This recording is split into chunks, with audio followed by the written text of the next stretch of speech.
एक और बरस बीत गया, एक और साल तमाम हुआ। 12 बजते ही आसमान रोशनियों में नहा गया। मुल्क भर में जश्न का समा। नए साल का आगाज होते ही कराची, लाहौर और इस्लामाबाद समेत मुल्क के मुख्तलिफ शहरों में आतिशबाजी का शानदार मुजाहिरा। मंचलों ने सड़कों पर हल्ला गुल्ला किया। कैपिटल टीवी की जानिब से अहले वतन को नए साल की खुशियां मुबारक।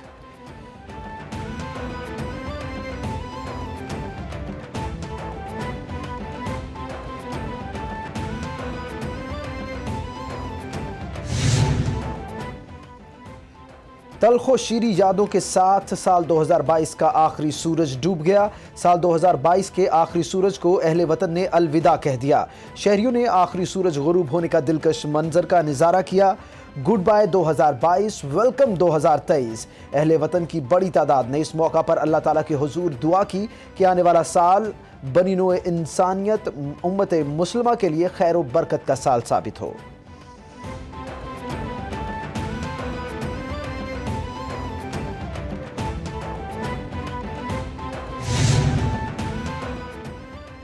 गुड बाय 2022, खुशामदीद 2023। दुनिया के मुख्तलिफ ममालिक में 2023 का आगाज। साल 2023 ने पहला कदम न्यूजीलैंड में रखा। ऑकलैंड में रात 12 बजते ही शानदार आतिशबाजी से स्काई टावर और रोशनियों से जगमगा उठा। स्याहों का हल्ला गुल्ला। ऑस्ट्रेलिया के सिडनी हार्बर पर भी साल नौ का जश्न। स्याहों की बड़ी तादाद ने आतिशबाजी का दिलकश नज़ारा बराह रास्त देखा। शुमाली कोरिया में साल नौ की खुशियां मनाई गईं।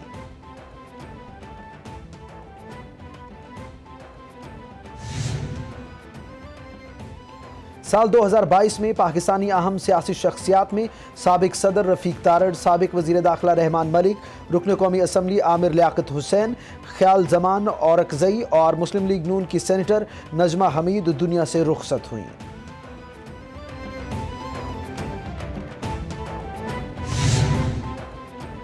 पाकिस्तानी शोबिज़ इंडस्ट्री में रवां साल बहुत से दिल टूटे और कई ख्वाब बिखरे। मुतादिद जोड़ों ने राहें जुदा कर ली। 2022 लॉलीवुड स्टारों के लिए काफ़ी मुश्किल साल रहा। रवां साल अदाकार फेरोज़ खान और अरीज़े सुल्तान की तलाक के बेहद चर्चे हुए।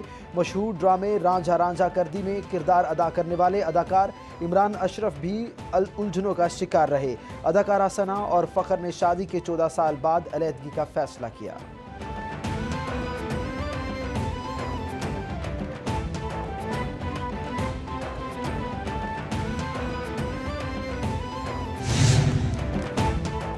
कैपिटल टीवी ने रवां साल कामयाबियों के नए रिकॉर्ड कायम किए। हकाइक पर मबनी खबरें नाजरीन तक पहुंचाई। बेहतरीन प्रोग्राम्स के जरिए नाजरीन को साथ जोड़े रखा। कैपिटल ने इमरान खान की हुकूमत तब्दीली, रातों को अदालतों का खुलना या फिर असेंबली में अदम एतमाद की तहरीक पर वोटिंग, तमाम सियासी पार्टियों का मौक़िफ़, पाकिस्तान में चेन ऑफ की तब्दीली को भरपूर अंदाज में नाजरीन तक पहुँचाया।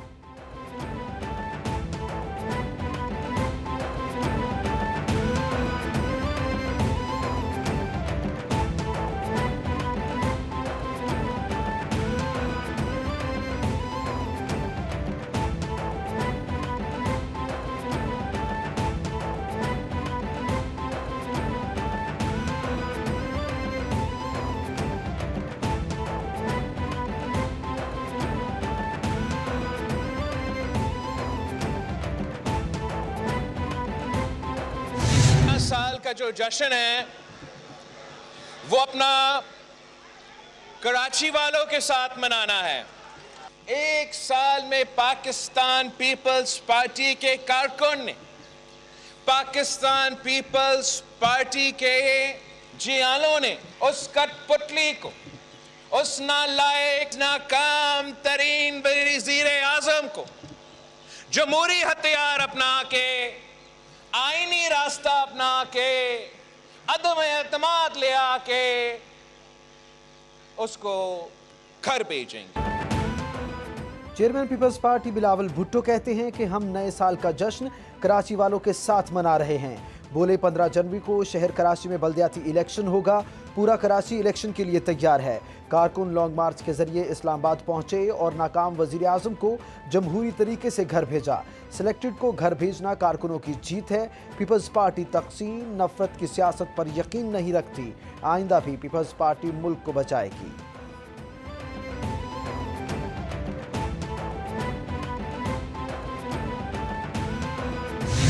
कराची शहर को ऐसा बेहतरीन शहर बनाएंगे कि लोग जैसे पहले दुनिया भर में कराची के चर्चे थे वैसे ही चर्चे होंगे। एक अमन का गहवारा होगा, एक रोशनियों का शहर होगा और इंशाअल्लाह ताला आपको कभी भी कराची के ये वर्कर्स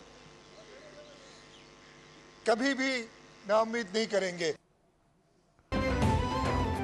वज़ीर आला सिंध मुराद अली शाह का बल्दियाती उम्मीदवारों से खिताब। बोले 2008 में कराची में अमन व अमान की सूरत हाल बहुत अबतर थी। पीपल्स पार्टी ने इक़्तिदार में आकर शहर में अमन व अमान बहाल किया। आज कोई भी कराची को ज़बरदस्ती बंद नहीं कर सकता। पीटीआई हुकूमत ने कराची पर 1 रुपया भी खर्च नहीं किया। आज कायद के शहर में तरक्की और खुशहाली का सफ़र जारी है।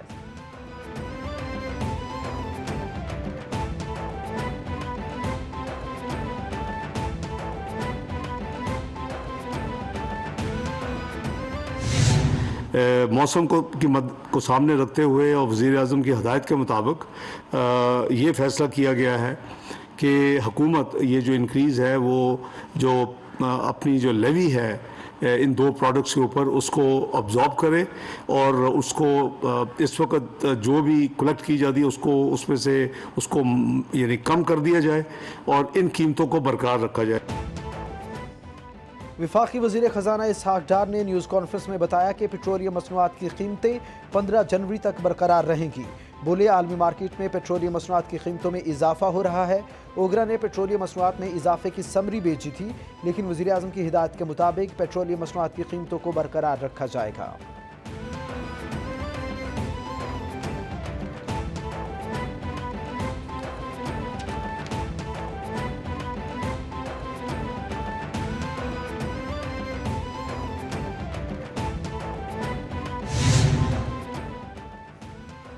पाकिस्तान नेवल एकेडमी कराची में मुख्तलिफ कोर्सेज की passing out parade. Army chief general Syed Asim Munir मेहमान खुसूसी थे। आर्मी चीफ बोले पाकिस्तान इंतहाई नाजुक मोड़ से गुजर रहा है। पाकिस्तान को इक्तसादी और दहशत गर्दी के चैलेंजेस दरपेश हैं। तमाम फ्रीकैन के दरमियान कौमी इत्तफाक राय की ज़रूरत है। मुस्तकबिल में नेवी का किरदार इंतहाई अहमियत का हामिल होगा। आर्मी चीफ की तरबियत मुकम्मल करने वाले मुल्की और दोस्त ममालिक कैडेट्स को मुबारकबाद।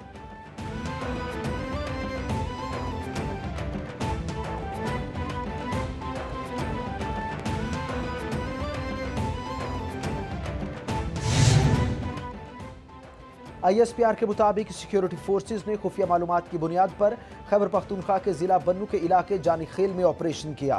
सिक्योरिटी फोर्सेज के साथ फायरिंग का तबादला। अर्ज़ पाक पर अमन दुश्मनों के साथ लड़ते हुए पाक फौज का एक और जवान फ़र्ज पर कुर्बान हो गया, जबकि जवाबी कार्रवाई में 4 दहशतगर्द जहन्नम वासिल हुए। मारे जाने वाले दहशतगर्दों से असलहा और गोला बारूद बरामद। क्लियरेंस ऑपरेशन जारी।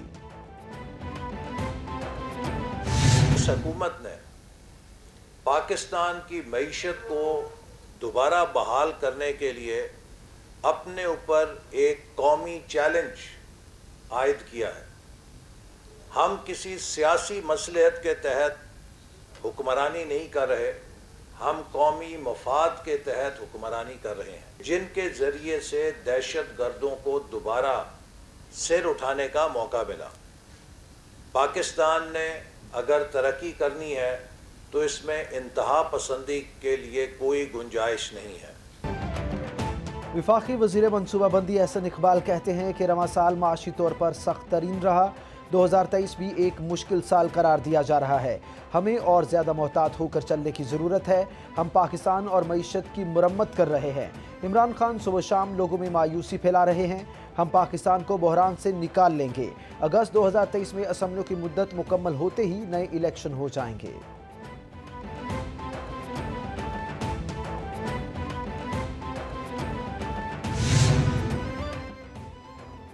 चेयरमैन तहरीक इंसाफ इमरान खान से पार्टी के सोशल मीडिया कारकुनान से मुलाकात। बोले मैंने कभी जिंदगी में हिम्मत नहीं हारी। मुल्की हालात तबाही की तरफ जा रहे हैं। जिनके हाथ में बागदौड़ दी गई ये मईशत नहीं संभाल सकते। मुल्क की मसाइल का हल नए इंतखाबात हैं। सिंध में अगली हुकूमत PTI बनाएगी।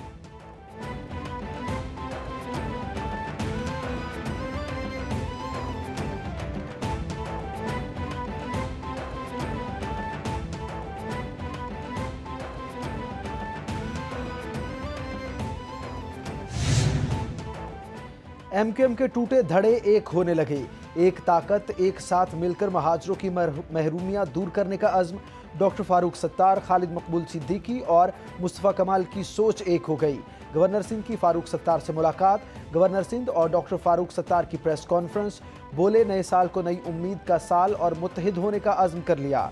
हम अपनी गलतियों से अपनी ताकत को खो दिया। मुल्क में बेरोजगारी बढ़ गई।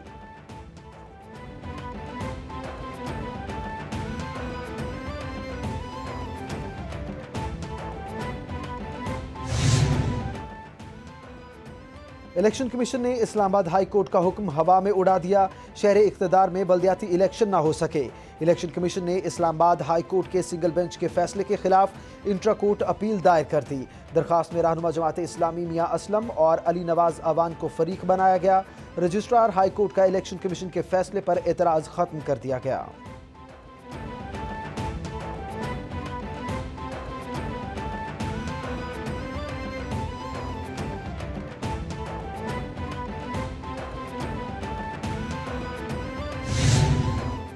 वज़ीर दाखिला राना सनाउल्लाह कहते हैं, वोटर लिस्टों के तहत 70,000 वोटर्स अपने पते पर मौजूद ही नहीं।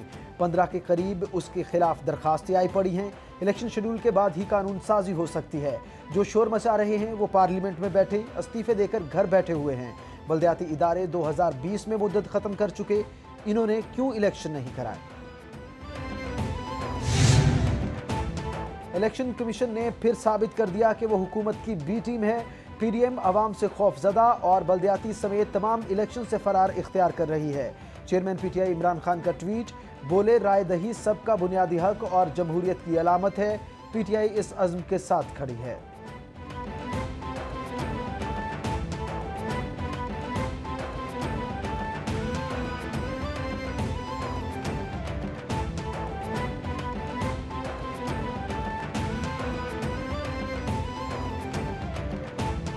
सिकंदर सुल्तान राजा को जो है वो बतौर चीफ इलेक्शन कमिश्नर जो है वो मुस्ताफी हो जाना चाहिए। आज के सारे मामले के बाद अगर वो इंतखाबात नहीं करवा सकते, इलेक्शन कमीशन का और क्या काम है? इंतखाबात करवाना इलेक्शन कमीशन का काम है। अगर वो अपनी बुनियादी आईनी जिम्मेदारी पूरी करने से माजूर हैं, अदालती हुक्मनामे के ऊपर अमल दरामद करवाने से माजूर हैं, तो फिर मैं ये समझता हूं कि उनके पास इस आईनी मनसब के ऊपर बैठने का कोई जवाज बाकी नहीं रह जाता।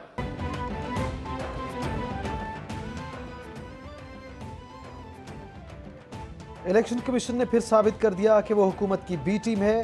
पीडीएम अवाम से खौफजदा और बल्दियाती समेत तमाम इलेक्शन से फरार इख्तियार कर रही है। चेयरमैन पीटीआई इमरान खान का ट्वीट। बोले, राय दही सबका बुनियादी हक है।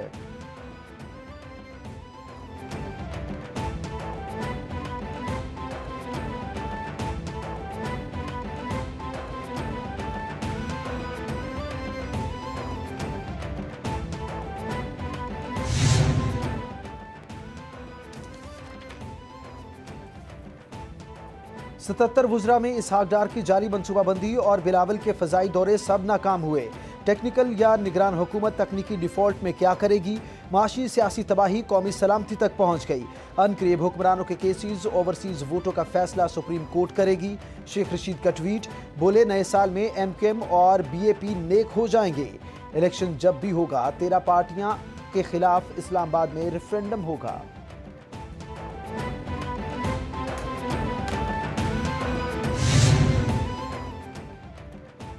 कैपिटल टीवी ने सोशल मीडिया पर कामयाबी के झंडे गाड़ दिए। एक साल में तेजी से पनपने वाला चैनल बन गया।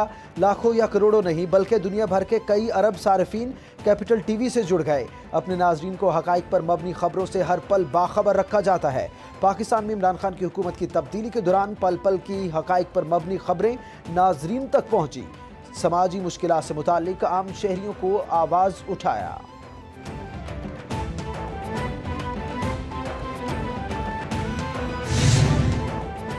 और टेस्ला के सीईओ एलन मस्क की पहली बड़ी कामयाबी। एलन मस्क $200 बिलियन से ज़्यादा ज़ाती दौलत कमाने वाले दुनिया के दूसरे शख्स बन गए।